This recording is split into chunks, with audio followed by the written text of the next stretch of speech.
You just heard Jim Acosta report that the White House summit is going on. It's called Countering Violent Extremism. As you know, there's been a lot of criticism that that's a relatively vague term. They're not using the phrase radical Islamic extremism or Islamist extremism. You agree with that criticism? They should specifically be referring to Islamic extremism at this summit? Yes, well, absolutely. That's the enemy. That's why that's the reason the summit is called. That's the one who is causing the violence that we're concerned about. They're the ones who are burning people to death. And it seems to me like this is becoming more of a hand-holding type. Like when the vice president talks about how we have to engage those who may feel disenfranchised.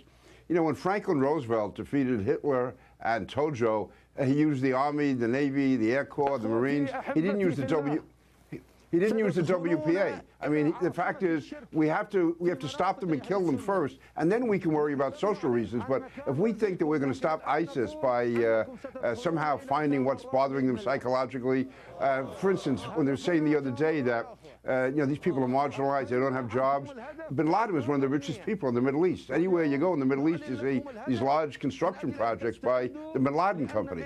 You talk about Mohammed Atta and the other hijackers. Many of them are college graduates or college students.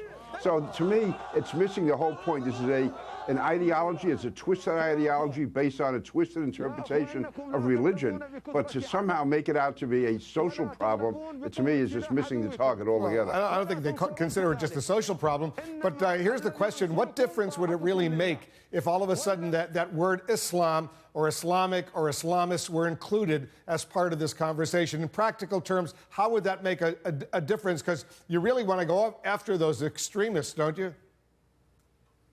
And Islamists, these are Islamist extremists. These aren't animal lovers. These aren't environmental advocates. They're talking about people who are motivated by an Islamist ideology.